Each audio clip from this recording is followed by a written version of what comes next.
I'm James Rule. Welcome to the Lonely Leader podcast, where we help existing and aspiring leaders find clarity, build resilience, drive performance, and enhance fulfillment.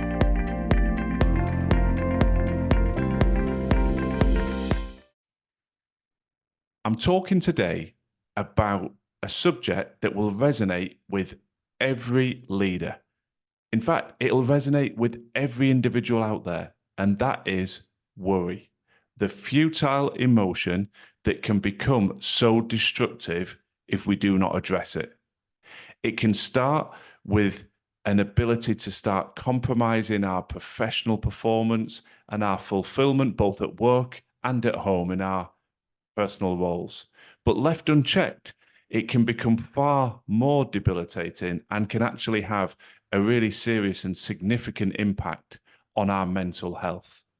For too many of us, worry has become a constant companion, whispering our fears and doubts into our minds. But it doesn't have to be that way. And today I'm going to talk about 10 steps that I use personally, that I use with each and every one of my clients. And I'm happy to say that they have had a significant impact in reducing that level of worry. So, number one, physical exercise. Physical exercise produces endorphins and chemicals, feel-good chemicals within our body, and therefore it's imperative that we flood ourselves with those as often as possible. Now, as soon as I mention exercise, a lot of people will recoil, roll their eyes. It's not for me. I don't want to be lifting weights intensively, doing a CrossFit session. Find what fits for you. It might be a brisk walk. It might be going out on the bike. It might be walking the dog regularly and slowly increasing the frequency and distance that you take the dog out. And of course, it can be more intensive cardio and weights as well. But first and foremost, make it a part of your structure. Those of you who work with me know I mention this frequently. If you get up and aspire to work out before work, and then that drifts into, I'll do it at lunchtime, then something pops up at lunchtime and, oh, well, I'll do it after work. It just doesn't happen. So I think actually taking the time to build it into your weekly routine is important. And then it starts to happen consistently. And then we can start to build in, of course, all of our work commitments, but the workout routines, as I've mentioned, time to connect with friends, parental commitments, date nights, etc. Having a sense of control is one of the most powerful ways to reduce worry. And if you live in a very reactive life, it's very difficult to feel that sense of control. Conversely, when you become more proactive, when you start to build out a structure, when you start to look at what you want to achieve in the week, and those things then happen, then that sense of control brings a confidence and a momentum that becomes almost unstoppable in reducing our level of worry. Number three, limit information overload. We are connected now 24/7. We can watch the news every minute of every day. We can connect with stories and insights and opinions on social media equally every minute of every day. But we've got to track how that makes us feel. I have fairly strong opinions on this, but I also caveat the opposite side of the coin and say, if you are engaging in news consumption and social media scrolling and it's enhancing your mindset and making you feel good, then good for you, continue doing it. Who am I to suggest an alternative strategy? But the reality in my experience and years of research of working with people all around the world is that excessive news consumption and social media scrolling does quite the reverse. It enhances feelings of anxiety and worry, and invariably, most of the things that we're anxious and worrying about are completely outside of our control. And unfortunately now in modern society, bad news sells. And if you think that sounds overly negative, well, have a think about what draws your attention when you're scrolling. Is it feel-good, positive stories? Sometimes, but in the main, it's those alarming, shocking, fear-inducing headlines that media publications and creators on social media use to shock. It's the old clickbait phraseology that people will click on those negative stories. And consequently, we get fed more and more and more of that. So I think it's really important, not necessarily to completely disconnect from all social media and news. That's probably too extreme for most people. But I think there's 3 steps. Step 1 is structure when you are going to engage with news consumption and social media scrolling. Build it into your schedule. There may be a certain time every day where you like to connect, see what's going on, see what people are saying, but then have the discipline to disconnect. Point number 2 would be do not engage with the news or social media either first thing in the morning or last thing at night. For me, the start of the day is all about enhancing energy and empowering your mindset for a big, positive, and productive day.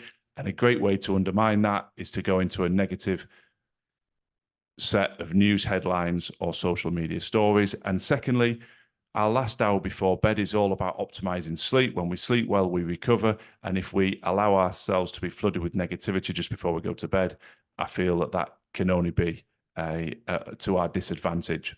And last, I would suggest experimenting with a digital detox. That might start with half a day on the weekend, perhaps moving up to a full day. Perhaps Saturday, you disconnect from everything. You focus on you, your self-care, your friends, your family, and you allow yourself to reconnect on a Sunday. Number 4, use a journal. This is something I came to relatively late in life, but I think it's that old adage, perhaps, of a problem shared is a problem halved. We don't always have a friend or a partner on call 24/7 to help us process some of our more stress-inducing, worry-inducing thoughts. So being able to pick up pen and paper and just express those thoughts can be quite cathartic. And I found a lot of success in that personally. And I found a lot of my most cynical clients who didn't want to necessarily embrace it have had some very positive results in taking the time to really disseminate what is the source of their worry, what thoughts are creating this emotion. Number 5, focus on what you can control. So much of what we worry about is completely outside of our control. If you apply that filter to the news, practically 100% of it is outside of our control, whether that's wars, whether that's economic situation. It's very, very difficult to separate what you can and can't control. But once you start that process, it becomes easier and easier over time. It's a filter. Can I control this? No. I need to put it to one side then. And actually, this links very well into the previous point about using a journal.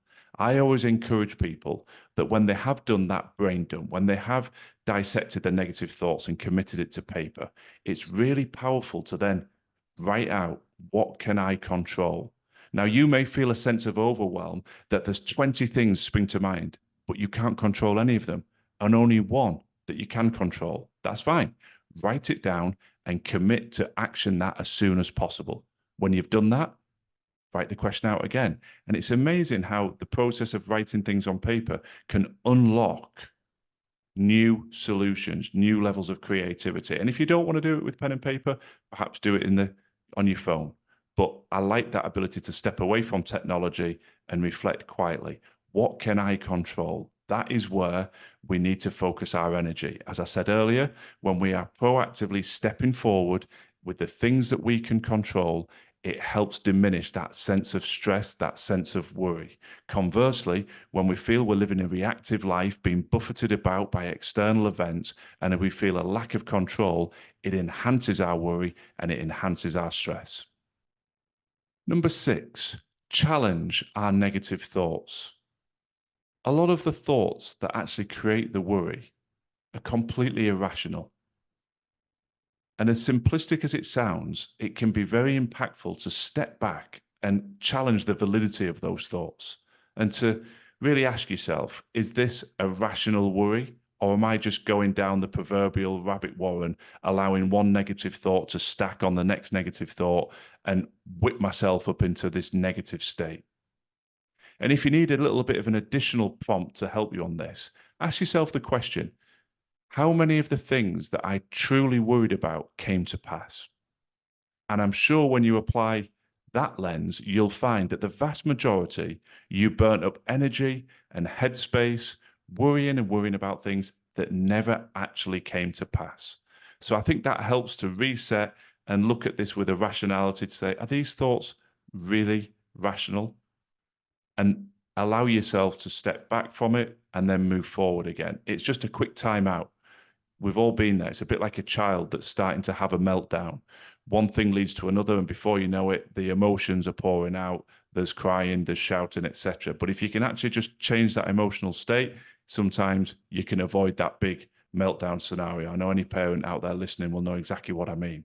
So applying that same logic to ourselves, hang on, before we allow ourselves to spiral into a really negative thought process, let's just question the validity of these thoughts. Number 7, practice self-care. What are you doing for you?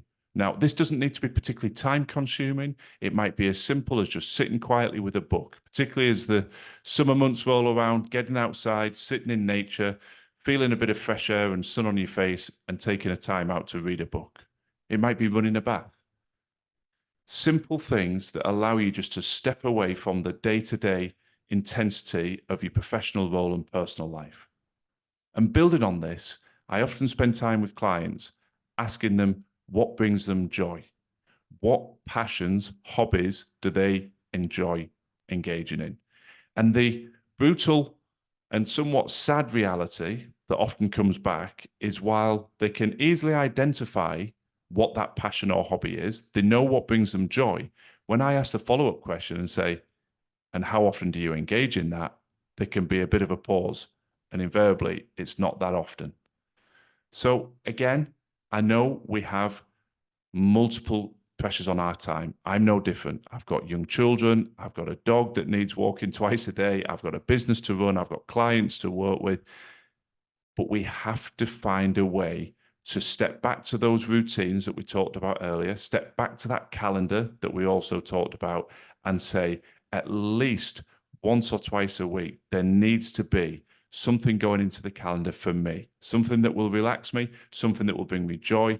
This helps to reduce those emotions of worry. And again, it's feeding into this theme of the podcast of a sense of control. You've got something you can look forward to, you do it, you execute it, and at the end of the week, you look back with satisfaction to say, in amongst all the chaos, all the pressures on my time, all the things I did for everybody else, I still found a little bit of time for me and some self-care.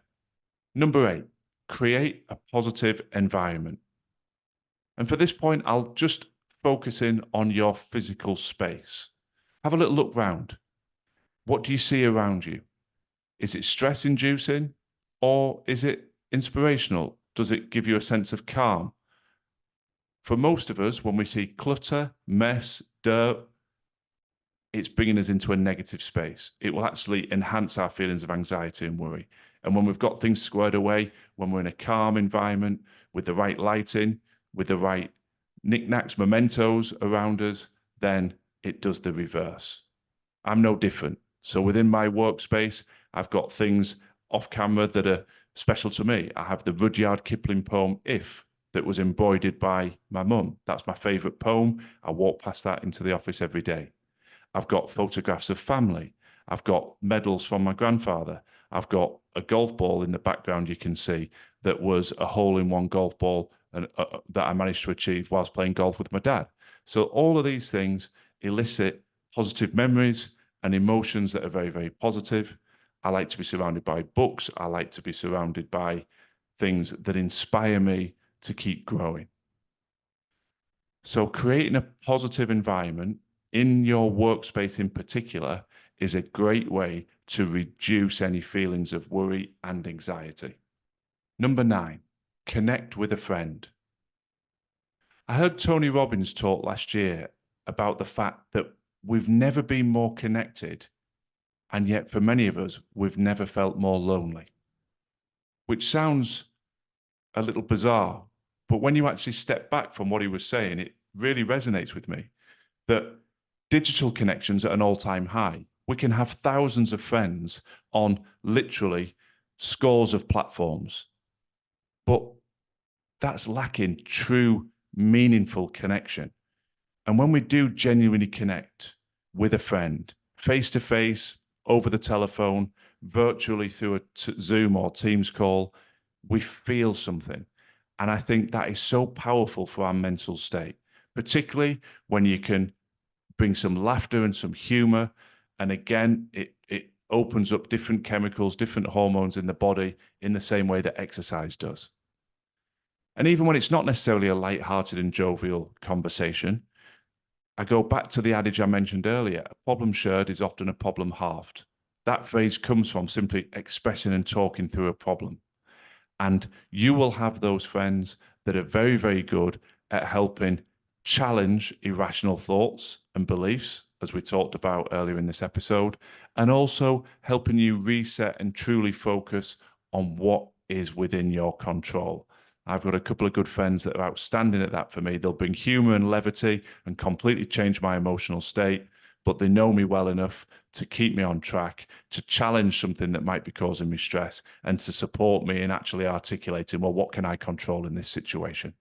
So reach out to a friend.